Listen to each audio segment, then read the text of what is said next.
rotation de 3,76 degrés Est. Feu. 14e batterie. Chargez les briseurs de siège. Feu. Vous n'êtes rien. Vous êtes de l'argile, molle et faible. Vous êtes à peine une motte de terre. Vous êtes à peine un insecte. Vous allez être brisé. Vous allez être reforgé. Dans la chorale des canons, vous deviendrez sourd. Alors que la galaxie se tait, vous entendrez une plus grande vérité. Et la vérité est la suivante. Vous renaîtrez en tant que soldat, coulé dans le moule d'un guerrier, et vous vous élèverez en tant que guerrier vertueux de la 4e Légion. La galaxie s'embrase, et vous allez brûler. Je ne vivrai plus longtemps. Mes noms sont nombreux. Le premier que l'on m'ait donné était Tandus Magel. J'en ai reçu d'autres. Monstre, boucher, briseur. Mon temps est compté. Je refuse de faire partie d'une hérésie de mort injuste. Le cataclysme de fer était le point final de la grande hérésie pour moi. Avant que je ne retourne à la Terre, et avant que le vieux temps ne me réduise à mes éléments constitutifs, permettez-moi de vous dire quelques vérités. La première est la suivante.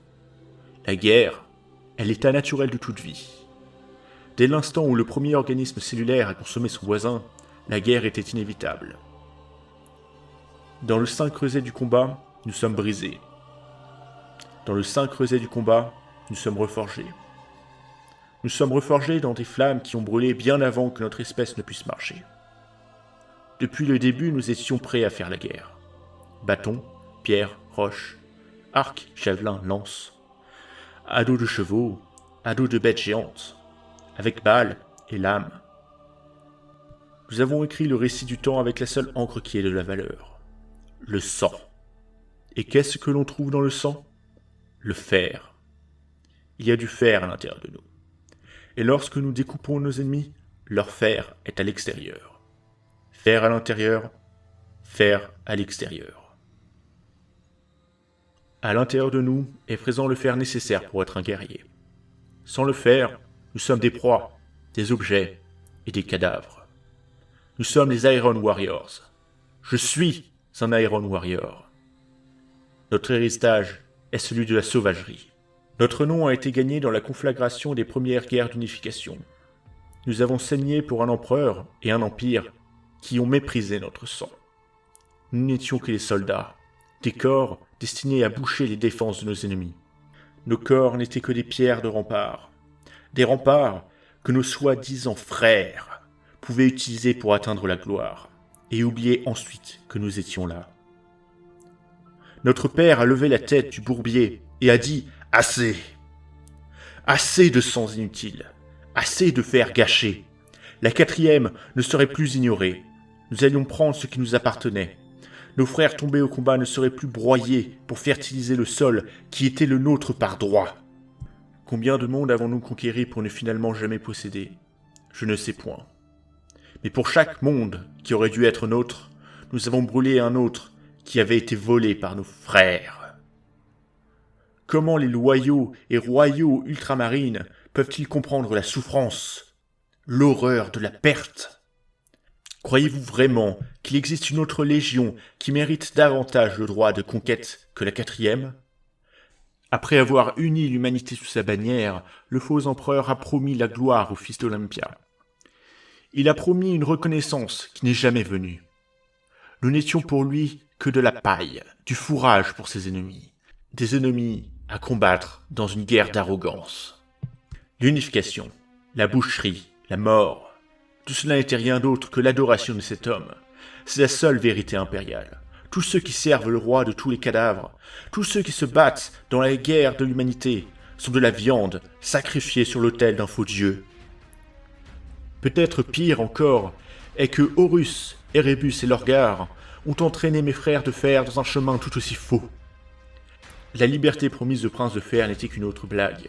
Une fois de plus, nous étions des pions mal considérés, dans une guerre de vanité, dans une guerre de dépravation, dans une guerre de poison. Nous en attendions peut-être trop. Peut-être même demander un léger signe de reconnaissance pour notre sacrifice était trop arrogant. Mais des statues sont érigées à l'effigie d'humains mourant dans des combats qui ne peuvent même pas être comparés à nos batailles. Horus savait ceci, et nous a utilisés comme des figurines de plastacier sur un plateau de jeu. On nous a menti, on nous a trompés et dépensés. Fulgrim, cet imbécile empoisonné, est allé jusqu'à utiliser Perturabo, lui volant son essence même pour qu'il puisse s'élever. Les putains parfumés de Fulgrim appellent leur père un prince. Un prince. Révoltant. Une couronne et une queue de serpent ne font pas un prince. Son ascension était une blague. Il est passé de quelque chose de vrai, un guerrier, un dirigeant. Il est devenu un dégénéré. Ses dons ne sont que des chaînes peintes et glorifiées, de sorte à ce que l'esclave ne sente pas leur traction. Dites-moi, à quelle vitesse pensez-vous que l'entité tordue, connue sous le nom de Slaanesh, tirerait sur les chaînes si Fulgrim décidait d'être lui-même? Quelles sont les valeurs de dons qui peuvent être retirées? Ils sont poussière. Fulgrim n'a pas appris ce qu'il aurait dû grâce à son temps passé avec Perturabo. Il n'a pas compris qu'il n'y a pas de don, il n'y a que le fer. Fer à l'intérieur, fer à l'extérieur. Tant de mes anciens frères sont aujourd'hui perdus.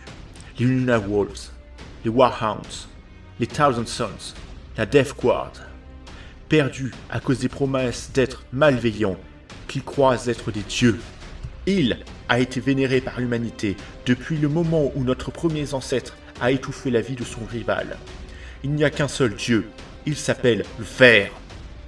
Chaque guerrier qui a entendu le tonnerre des canons ou vu le ciel en feu est un Iron Warrior de cœur.